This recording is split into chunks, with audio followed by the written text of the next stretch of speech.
What's up, guys?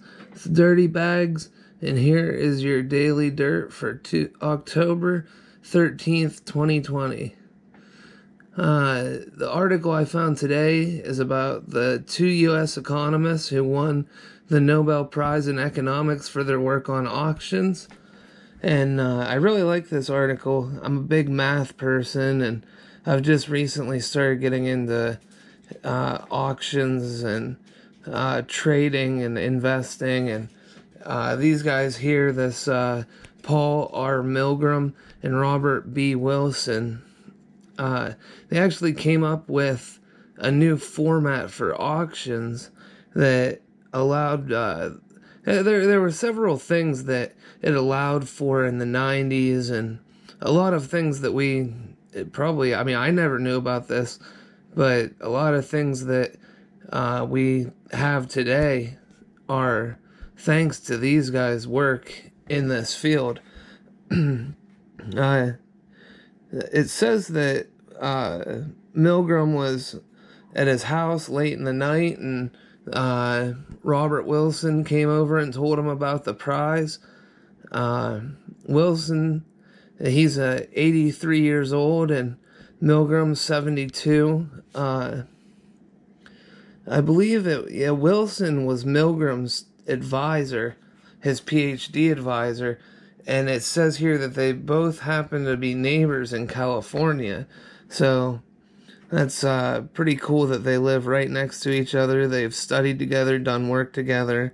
And what it says here about the effects of their work is that online advertising is sold at auction. And I never knew that advertising was sold at an auction. And it also says that companies will auction off their rights for pollution. So whenever a company wants to be more energy efficient, go greener, create less pollution, and they don't need the rights to pollute as much anymore, they will actually auction off their right to pollute to a company who puts out more pollution.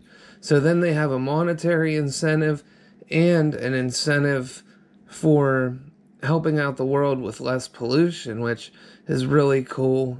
I never knew that these things were sold at auction. I guess back before the 90s, there was no effective format for these auctions because they didn't always sell what they had at a price that they wanted, first of all.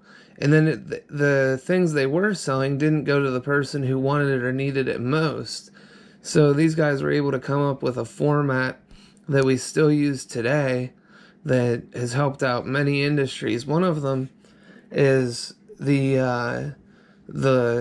airwaves, the radio frequencies in the countries, especially in the U.S. is what it talks about, is back in the 90s, they were pretty much, it says, glorified beauty pageants where they each company made its case, and they were getting these for next to nothing, the contracts for the airwaves.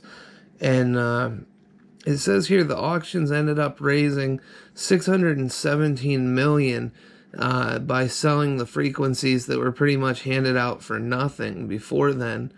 And a lot of the work helped these companies from buying them at ridiculously low prices, the airwaves, and then selling them to larger companies at a killing just to make a whole bunch of money and like kind of almost segregate the airwaves to a certain area, or make certain places have really good connections and have a real patchwork area of networks. So that's very exciting that they're able to get those radio frequencies spread out across the entire country.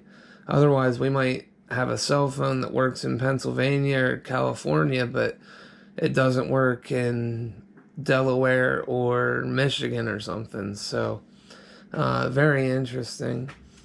And that's the news for today. Now, the comic that I found out that I found, not found out. The comic I found says an editorial 51 years ago in the United States was that the United States went to the moon. And then it says now we can't even go to Canada. So that's just a perfect breakdown of what's been going on in my year so far in 2020. I started delivering the newspapers, so I've seen a lot of editorials and stuff, and of course we can't go anywhere, you know. Here's a stay-at-home tips with Schnelly the house cat. Find a hobby. I collect socks. That actually sounds like my dog's, not my cat, but I'm sure everybody's had an animal that likes to take their socks or get into stuff that they're not supposed to be getting into.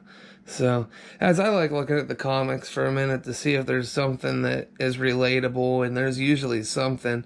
As Dilbert is here on a Zoom call with someone, and it's getting interrupted by the kids and whatnot, and so I'm sure there's a lot of people going through that right now, and, you know, interesting even to see how the comics even change during everything that's going on, all the political news, and I try to stay out of the politics so much, and, you know, COVID doesn't really interest me to learn about. I mean, I have the numbers, whatever, but I try not to get into that too much. I don't really have an opinion on it. I could care less about all that. Now here's the 3-day forecast. Today, 63, few showers in the morning. Wednesday, low of 47, mostly sunny. Thursday, low of 46. So they're all going to be lows 40s and highs in the mid 60s to low 70s on Thursday. So looks like here's our map for the area.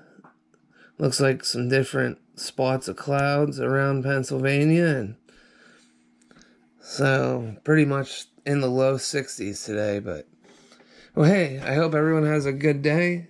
I like making content. Hopefully you guys enjoy the content I'm making. Like I said, if you want to leave a tip, get better equipment, maybe get a green screen and get some new, get some more formal formatted videos. I'll leave my Ether address in the bottom and my Bitcoin address in the bottom. Hey, have a good day.